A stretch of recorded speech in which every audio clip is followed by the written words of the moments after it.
Once upon a midnight dreary, while I pondered weak and weary over many a quaint and curious volume of forgotten lore, while I nodded, nearly napping, suddenly there came a tapping, as of someone gently rapping at my chamber door.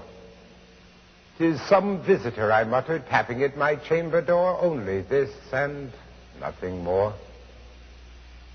Distinctly I remember it was in the bleak December, and each separate dying ember wrought its ghost upon the floor.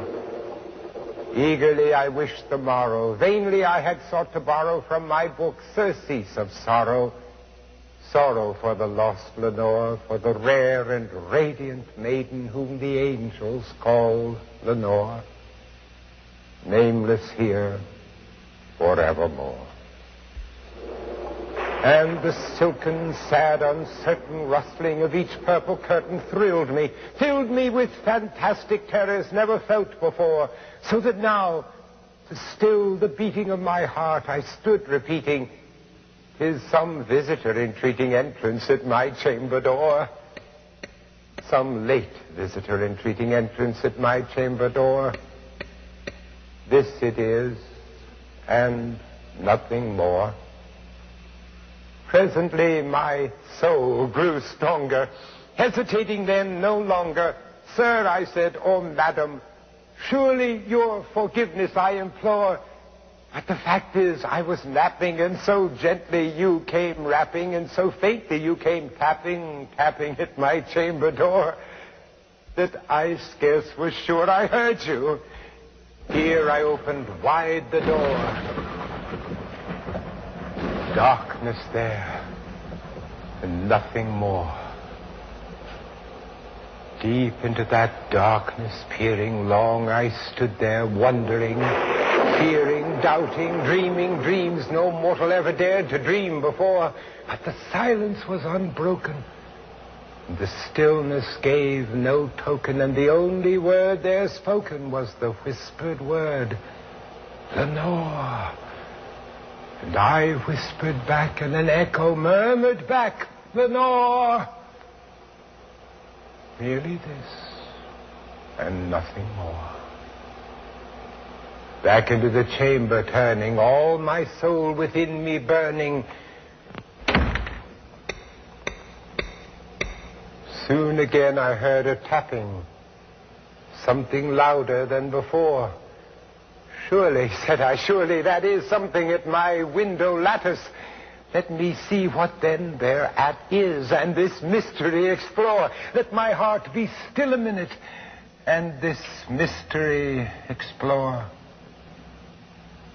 'Tis the wind and nothing more.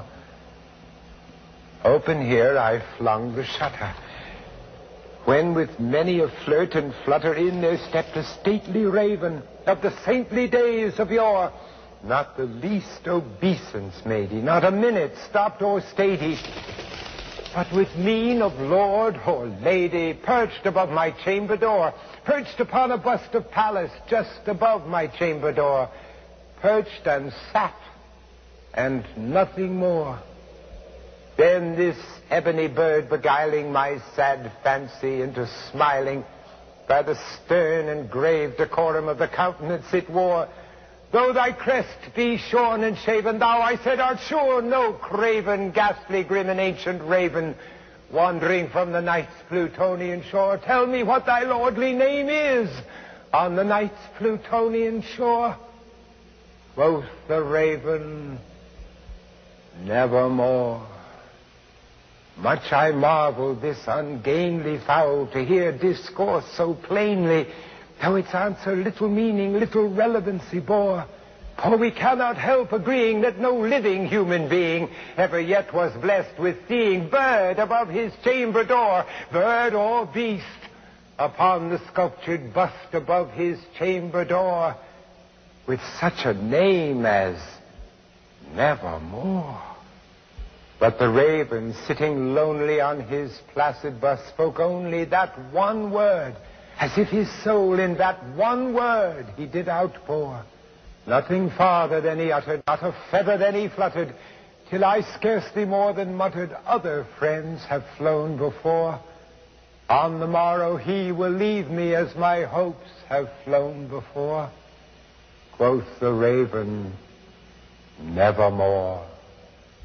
Startled by the stillness broken by reply so aptly spoken, doubtless, said I, what it utters is its only stock and store, caught from some unhappy master, whom unmerciful disaster followed fast and followed faster, till his songs one burden bore, till the dirges of his hopes that melancholy burden bore of never, nevermore.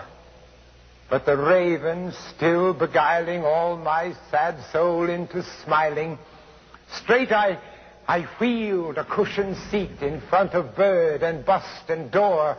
Then upon the velvet sinking, I betook myself to linking fancy unto fancy, thinking what this ominous bird of yore, what this grim, ungainly, ghastly, gaunt, and ominous bird of yore meant in croaking, nevermore.